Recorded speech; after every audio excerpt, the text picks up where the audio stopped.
Anupama serial के ऐसे ही daily episode सबसे पहले देखने के लिए हमारे चैनल को सब्सक्राइब करें। आज के एपिसोड की शुरुआत में ट्रेन में अनुपमा एक छोटी सी लड़की को कुछ सामान बेचते हुए देखती है। लड़की दुखी होती है तो अनुपमा उससे पूछती है वह इतनी परेशान क्यों है। लड़की बताती है उसकी परीक्षा है और उसे सामान भी बेचना है, लेकिन दुख की बात यह है कि कोई उसका सामान नहीं खरीदता, सब बस टाइम पास करते हैं। अनुपमा का दिल पिघल जाता है। वह तय करती है इस लड़की की मदद करेगी। अनुपमा ट्रेन में उस लड़की के सामान लेकर बेचने लग जाती है। एक औरत उससे पूछती है क्या अनुपमा ने कोई नया बिजनेस शुरू किया है। अनुपमा मुस्कुराकर बताती है यह उसका नहीं, उस बच्ची का है। उस बच्ची को पढ़ना है, इसलिए वह उसकी मदद कर रही है। वह औरत अनुपमा की बातों से प्रभावित होती है और अनुपमा से सामान खरीदती है। इस तरह ट्रेन में बाकी लोग भी उससे सामान खरीदते हैं। अनुपमा खुश होती है। इसी बीच उसे फोन आता है। वह बात करती है और खुश होकर भगवान को धन्यवाद करती है। वह कहती है मैंने किसी की मदद की तो आपने मेरी मदद कर दी। दूसरी तरफ किंजल पाखी के कमरे की हालत को देखकर हैरान रह जाती है। पाखी झुंझलाकर पूछती है वह उसके कमरे में क्या कर रही है। किंजल कहती है पाखी और ईशानी पूरा दिन कुछ नहीं करती, उनका कमरा गंदगी का अड्डा बन गया है। पाखी उसे टोकती है और ताना कसती है ज्यादा अमीर जमाई मिल गया तो अकड़ मत दिखाओ। भूलो मत कि ईशानी ने राजा को रिजेक्ट किया था, उसका परी ने फायदा उठाया। किंजल कहती है परी और राजा की किस्मत में एक दूसरे से मिलना लिखा था। वह दुआ करती है कि ईशानी को भी जल्द ही कोई अच्छा लड़का मिले। पाखी कटाक्ष करते हुए कहती है ज्यादा महान बनने की कोशिश मत करो, अगर आप प्रार्थना नहीं करोगी तो भी ईशानी एक अमीर लड़का ईशानी को मिलेगा। वह यह भी बता देती है शादी के बाद वह ईशानी के साथ शिफ्ट हो जाएगी। किंजल हैरान होती है और कहती है जो चाहे वह करो, लेकिन पहले कमरा साफ रखो। पाखी फिर ताना देती है आप मेरी मम्मी बनने की कोशिश मत करो। किंजल गुस्सा होकर चली जाती है। दूसरी तरफ अंश प्रार्थना की चिंता में होता है। बाबूजी उसे शांत रहने को कहते हैं। तभी अंश को हॉस्पिटल से कॉल आता है और उसे पता चलता है कि प्रार्थना हॉस्पिटल में है। वह बिना देर किए उसे देखने निकल पड़ता है। दूसरी तरफ अनुपमा उस लड़की को सारे पैसे देकर उसकी मदद करती है। वह लड़की अनुपमा को धन्यवाद कहती है। ट्रेन में मौजूद औरतें अनुपमा की तारीफ करती है। दुनिया ऐसे अच्छे लोगों के वजह से ही चल रहा है। अंश और बाकी सब हॉस्पिटल पहुंचते हैं। अंश प्रार्थना को देखकर भावुक हो जाता है। अंश और बाबूजी प्रार्थना से उसकी हालत का कारण पूछते हैं। अंश को गौतम पर शक होता है तो प्रार्थना हामी भरती है। अंश गुस्सा होकर गौतम के पास जाने लगता है। प्रार्थना उसे रोक लेती है। वह अंश को शांत रहने के लिए कहती है।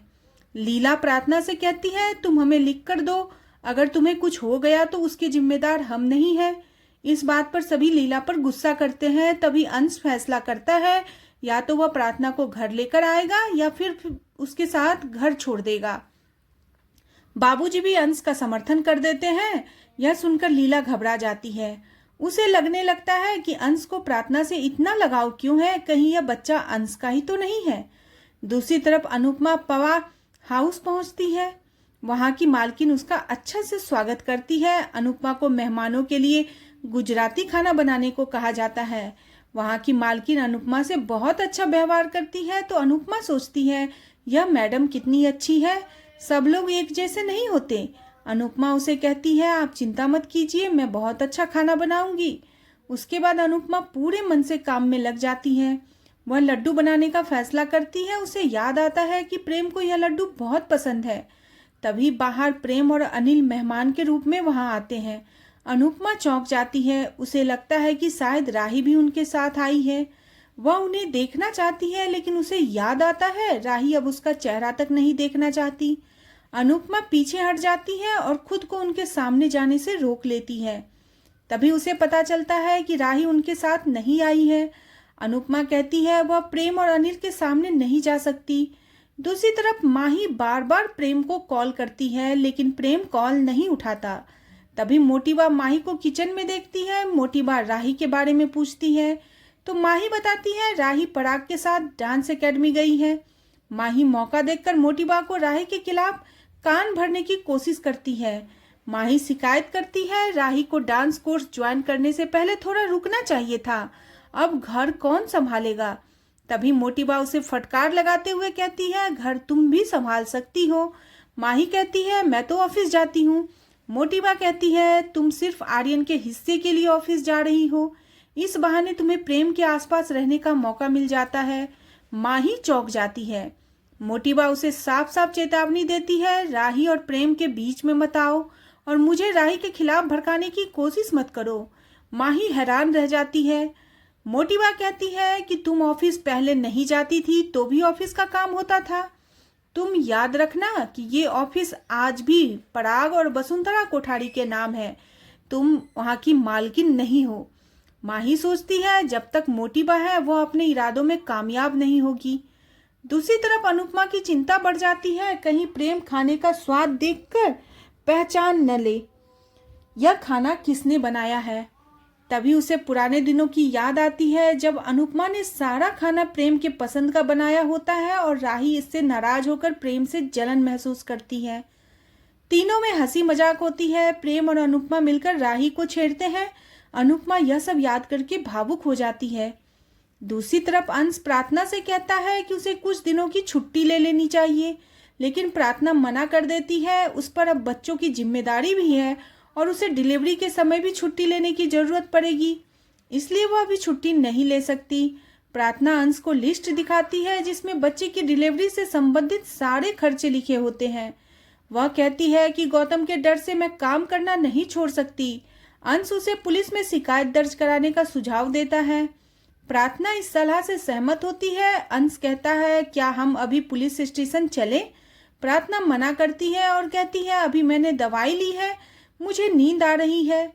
अंश दुखी होता है और जाते हुए कहता है, मुझे पता है तुम चिंता में हो, लेकिन तुम चिंता मत करो, स्ट्रेस मत लो, तुम्हारे लिए अच्छा नहीं है, मैं तुम्हारे हमेशा साथ हूँ। दूसरी तरफ अनुपमा प्रेम की बातें सुनती है। प्रेम बताता है, ख्याति की मानसिक स्थिति अभी भी ठीक नहीं है, उसे पैनिक अटैक आते ही रहते हैं। अनुपमा को ख्याति के गुस्से की याद आती है। पराग के बारे में प्रेम बताता है कि घर का मालिक होने के बावजूद भी पराग अब वो चीज नहीं रहा जो पहले था।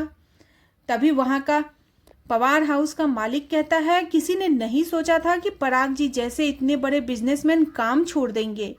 अनिल दुखी होकर कहता है, उन्हें देखकर नहीं लगता कि वह वही पराग कोठारी है जो कभी the great Parag Kothari business की दुनिया के बादशाह हुआ करते थे। प्रेम कहता है, आर्यन के जाने के बाद पूरे परिवार को फर्क पड़ा है। 8 महीने हो गए लेकिन अभी तक कुछ भी नॉर्मल नहीं हुआ। इधर रसोई में अनुपमा उनके लिए नाश्ता तैयार करती है। अनिल कहता है, आर्यन के जाने के बाद अब बिजनेस का सारा बोझ प्रेम पे आ गया है, लेकिन प्रेम ने सारा बिजनेस बहुत अच्छे से संभाला है। तभी वह आदमी कहता है, आपका पैशन तो कुकिंग था। प्रेम कुकिंग के दिनों को याद करता है और कहता है, सबको सपने पूरे करने का मौका नहीं मिलता, मैंने सपनों की जगह अपनों को चुना है। अनुपमा यह जानकर दुखी होती है। इसी बीच प्रेम को खाने की सुगंध आती है और वह हैरान होता है। अनुपमा सोचती है, मेरी वजह से प्रेम का सपना अधूरा रह गया। वह भगवान से प्रार्थना करती है, मेरे बच्चों के सपने को अधूरे मत रहने दीजिए। प्रेम कहता है, सेफ बनने का सपना मैं बाद में भी पूरा कर सकता हूँ। सभी प्रेम की तारीफ करते हैं। अनिल उसमें सहमति जताता है। अनुपमा कहती है, प्रेम लाखों में एक है, मैं अपने बच्चों के दुखों की वजह बन गई हूँ, चाहे कुछ भी हो जाए मैं प्रेम के सामने नहीं जाऊंगी। इधर सभी को नाश्ता दिया जाता है। प्रेम सोचता है, खाने की खुशबू से मम्मी का खाना याद आ गया, ऐसा क्यों लग रहा है कि यह मम्मी ने बनाया है। वह खाना टेस्ट करता है और उसके टेस्ट से हैरान होता है। आज का एपिसोड इसी के साथ खत्म हो जाता है। अगले एपिसोड में देखने को मिलेगा कि अनुपमा तय करती है प्रेम के सामने न आने से पहले वह घर से चली जाए। रास्ते में अनुपमा दुखी होती है, सोचती है भगवान का शुक्र है प्रेम ने मेरे हाथ का खाना नहीं पहचाना। तभी उसकी टक्कर हो जाती है, उसके सारे पैसे उड़ जाते हैं।